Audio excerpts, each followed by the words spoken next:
Batman Urban Legends issue 13. You read some of this or all of it, maybe? Yeah, let's strap in. So all three are good. I will say the Batman Zatanna one's kind of losing me a little bit, but it does something fun, and I'll get to it. The Ram V White Witch, I would say that should be required reading, just because it's Ram V and the artist from Blue and Green, and it did the impossible and made me appreciate Ghostmaker a little bit. So there's that. And then the final story by Carl Mostert on art in Mark Russell. There you go. Yeah, is one of the best things I'm reading right now. So the first story is the Bound to Our Will, Batman Zatanna. It's Vita Ayala and Nicola Chamensha. I don't know, it looks like a very Balkan name. I'm just going to let it go there. But this is the Batman Zatanna. They had the accident when they were younger, trying to do a spell of some sort that now every year they have to get together and try to contain it. And here we get a little bit of backstory of the kid that we saw at the very, very beginning that was running from, I forget who exactly, but they were running, they get caught by who we're assuming is the main villain. We get their backstory about their, starting with from the time they're a year old, their mom's taking them to like underground gambling and, to win some money. And she tells him, his name's Jackie Day, at age 1, so let's not tell your dad about this. It gets to, his dad, when he's 4, hardworking in this restaurant, a lady comes and steals stuff from out of the store, says, that's all right, she needed it more. So you're getting like this kid's moral compass is not off, but kind of all over the place. When he's 14, his parents die. At 17, it shows like he's helping this older guy that seems like he has dementia, who he's lost. So he helps him get home. At age 20, he's beating up a guy that looks like he was beating up on his girlfriend.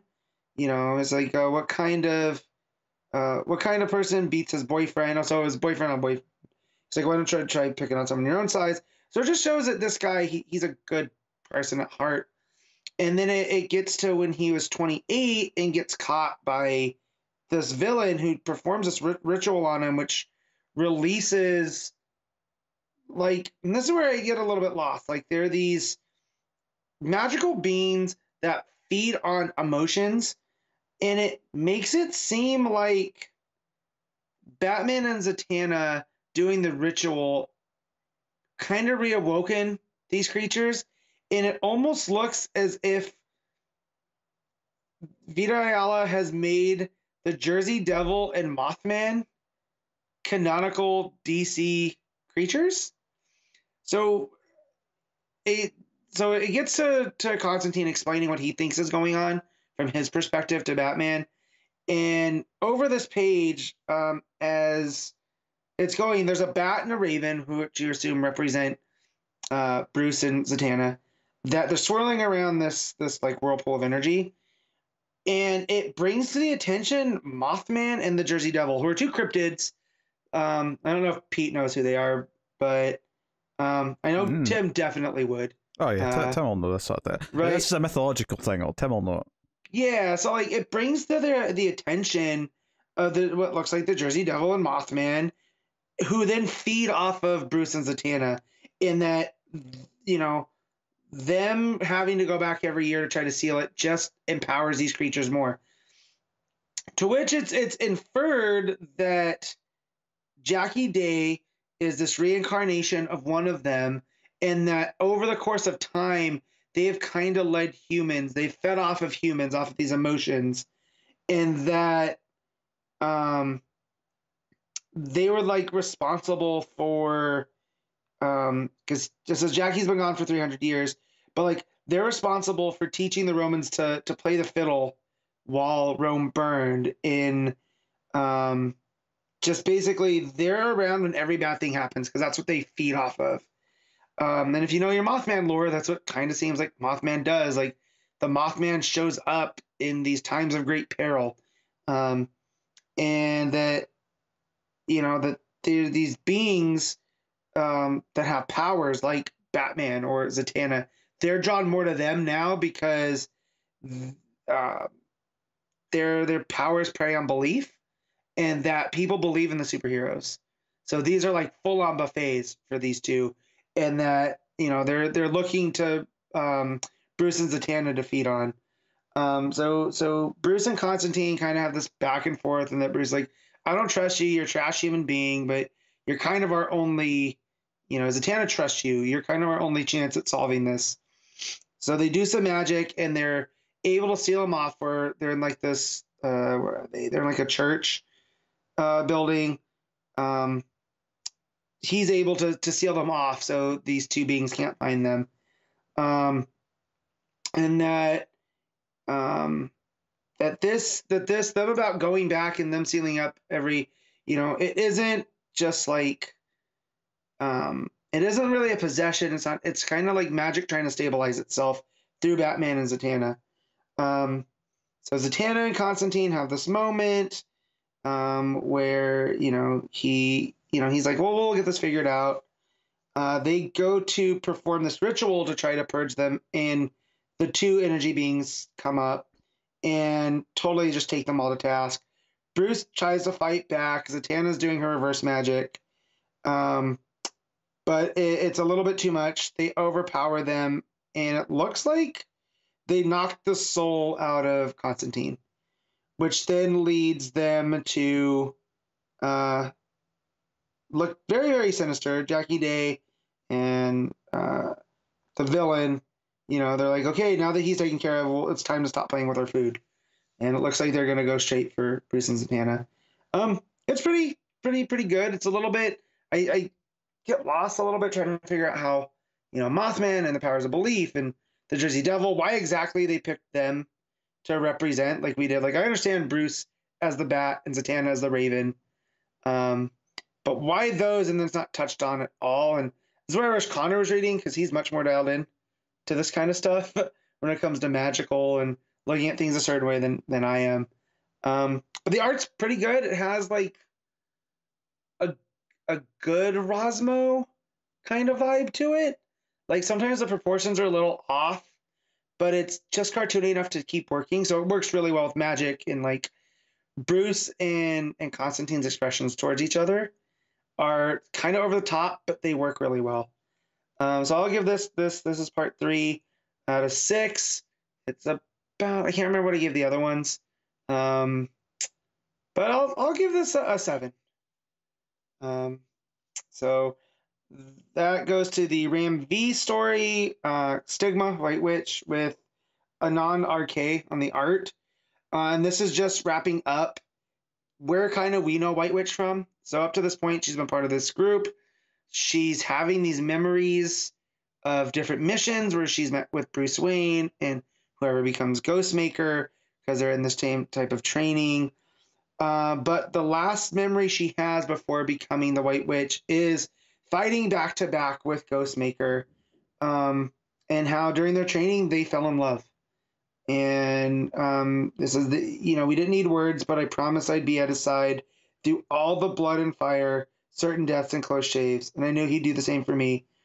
But then why'd it fall apart? So the fire and the flames, we carry on. But that's all I heard there when you said that. Gotcha. But so they're trying to make their escape. They're trying to get back to the rendezvous, and a helicopter comes in, and it's just too much. And she remembers Ghostmaker. She remembers pulling Ghostmaker out of the way and sacrificing herself, and just remembers his voice. And then she wakes up in the lab, and it does this really cool piece with, or the part with, or this page, right? I'll get there eventually, of as she's having these memories from the stuff that we've seen in Catwoman, there's missing puzzle pieces in them. So like there's a small panel, but in that panel, there's puzzle pieces missing. And then as you go down the page, there's a hand holding the puzzle pieces, and it's intimated that this is Simon Saint's hands. And that she remembers she wakes, she breathes, she acquires her targets, This time it's Selena Kyle and Pamela Isley. More names, more masks to eliminate. But then she starts remembering her past from before. And that's what leads to this awakening. And it's kind of going, but it's when Ghostmaker showed up in Catwoman. And that's when everything starts to click. And he recognizes her and calls her Rhea. And she has a reaction like she's never had before, and then takes out all of Saint's guys. When she returns to the base, she exacts her revenge the only way she knows how. Saint shows up and pulls out the gun and eliminates her. But she promises, she's like, one day I'll come back and it'll be the last thing you ever see. And Saint shoots her, but instead of having this serene look on his face, he looks worried. And that's the end. Really, really good. If this is ever collected, I would say give it a read. Because it's this really powerful piece on memory. And the, Adnan Arke's style has like this dreamlike quality to it. Because it's like all the colors and everything kind of blend together at parts. And again, like that puzzle piece, really inventive layout to deal with the type of story. And yeah, I hope this isn't the last we see of White Witch with Ram V writing, because now this is a story that, again, he made me invested in Ghostmaker for the first time ever. Just because of the connection. And I don't know if it's an actual like a romance love or like a friendship kind of love, but the fact that they had each other's back was enough to be her anchor, and that's what's going to pull her out from being this, constantly revitalized assassin that can phase through stuff. So to just add depth to that character. I'm into this one an 8.5. Okay. The final story is the Mark Russell, Carl Mostert, Ace the Bat Hound. And as I get through this Kid Eternity story, so it's got Batman fighting the Russian mob, and the lady that brought him comes to find out is the daughter of this Russian mobster who used to be in the Soviet military. And it starts on him in St. Petersburg in 1978, and he's on this looks like they almost look like a Boy Scout thing that's called Young Pioneers. But they go to this museum, and he sees the Fabergé eggs, and it's like the first time he's seen anything that extravagant, growing up in Soviet Russia. And his dad had always told him you could always tell how good of a worker, like a carpenter, would be by the amount of tools that they have, because the more tools they have, the less they know how to use of each one. And Russell tells the story over as he's looking at the Fabergé eggs with, he says, being the son of a carpenter, seeing all those golden eggs lined up one after another, I asked myself how different would be to have such wealth and bring such joy. So then it's these eggs and his upbringing to where, live very sparsely, that leads him to being this person that's looking at Batman chained up. And we go back to the Gotham Pet Cemetery, where all of the, super pets, let's say, have escaped. And the guy that's running is like, no, like, you don't understand. There's no pets buried here. That's what the incinerator's for. All the people buried in the pet cemetery are people the mob wanted disappeared. So, like, we got to find these pets, because if they lead them back here, we're in trouble. And the only pet that comes back is Lex Luthor, the dog that was trained that Lex couldn't handle, who, of course, turns on the other pets. And it shows all the pets going their separate ways. And it's got narration from the guy that runs it, that these animals are so broken, they're not going to know what to do, that they'll just run anywhere. They'll run in circles because they'll want to go back to their old life, but there's no life to go back to. So the chicken that's in the wheelchair goes up to Ace, and all the other animals start following Ace, and they basically become a team, and they're going to go find Batman, and they're going to fix all of these. Ace leads them into Gotham, leads them to the club that Bruce was at, and of course there's no one there, but someone left a note that smells like Batman, and so Ace starts following that scent to where Batman is. This other the mob boss that's talking to him, he's wearing like I don't know if you've ever seen Boardwalk Empire, but the pieces I've seen, one of the characters has like a half face mask that's kind of like a Phantom of the Opera, but it's also like an actual face. Like it's not just the white. But he's wearing one of those. And he's gonna look at Brute or look at Batman, and his daughter reminds him that, no, he's worth more to whoever we sell him to unmask him. And all Bruce is concerned about is where's Ace. And, Batman brings up that this guy has a mask too, that they're kind of the same. And he goes, yeah, well, let's see what's behind yours. So he decides like he's just going to throw out. He doesn't care. He wants to know who Batman is for all this disrespect.